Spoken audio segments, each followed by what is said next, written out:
Aging and Life Lessons by Sylvana Augustyniak of DY 2099.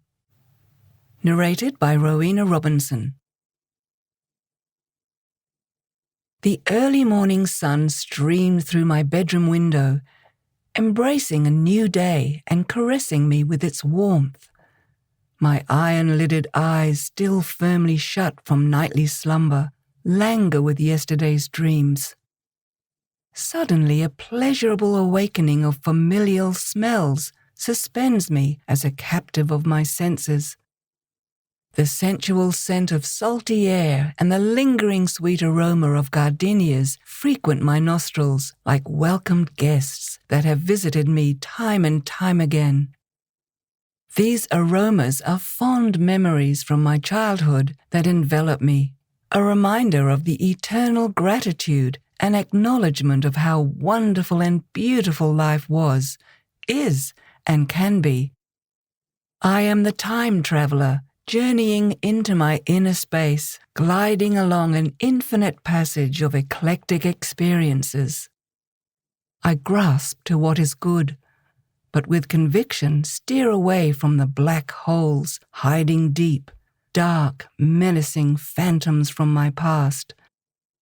However, life has taught me good and bad are irrevocably intertwined by the umbilical cord. They are both very necessary experiences to gauge one's steps and to steer through the trajectory of time and space. There I was, a 7-year-old fledgling with a firm adult hand, guiding me to my usual pathway of learning. As I walked with her every school day, I noticed the tall and lanky pink blossom trees that were guarding us, a salute to nature in its full glory. For what was around me was nature's pacifier, always calming and delighting me, a reminder of how greatness is in everything we touch, smell, and see. Miss Brown, a pretty gigantesque brunette, was my third-grade teacher. Her kind face beamed down at me, and as I looked up at her with trusting eyes, her face seemed like light years away. Miss Brown's gaze was a reassuring beacon, guiding this miniature vessel to its destination of truth. How I loved to dance and sing, prancing on that school stage with free abandonment, the mellifluous sounds of the piano wafting into my eardrums, resonating a pathway into my heart. My teachers were my pillars of strength, my guiding angels, who bestowed upon me their own passions, linking us all together in the circle of learning. My world was a happy, protected place. No fears, no hunger, no misgivings, unlike that of my post-war immigrant parents when they were children. My country, Dorothea Mackellar's 1904 poem, was rhythmically chanted each day in my classroom. This resolute poem, in iambic pentameter, not yet fully understood or realized by me, became my unshakable creed. As time meandered on, the tick-tock of words had burned a long-lasting impression in every cell, particle, and matter of my being, crying out to me of Mackellar's images of the freedom of soul and of mind. Nature in its unrelenting, magnanimous state.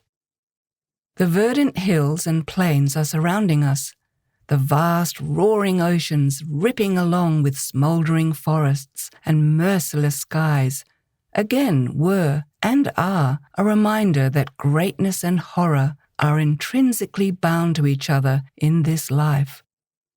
Not only was nature and man intertwined to each other by the connection of soil, an unwavering flag, and a collective consciousness, life in my 1960s Australia was a pride of place in our sovereign nation, much like how Dorothea Mackellar had earlier described. The Australia I knew was a place where liberal thoughts, speech, and the power of the written word were my weapons of protection and rightful ownership. a red-blooded battle fought by those heroes who preceded me and who allowed me to live in this glorious freedom in all its true meaning. We were all proud to be Australian, whether new Australians or old ones. The forefathers of this expansive land taught us about helping each other, working together, and building a future for all generations, regardless of race, religion, or gender. This was an era of building strength of character and the understanding of collective identity. However, we were also very aware of each other's individual identity. This personal identity was respected through self-expression through the process of critical thinking. It was a person's right to give an intelligent opposing view to balance an argument that manifested itself from critical thinking, but not through emotional outbursts. To look at both sides of the coin and see value in each argument. This was how human creativity was born and how a culture developed. My 1960s nation was a time of building a place of uniqueness and richness of spirit. My weary, weeping eyes have opened. The sun-kissed day has passed. The time traveler has ended her inner journey, heralding an ending of the glorious images tucked neatly away in the inner space of her mind. The veil of glory has been lifted from my eyes, and I quiver with fear at what I see around me. The scales of balance are descending furiously downwards.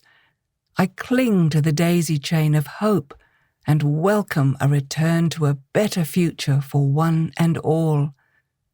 A journey into inner space.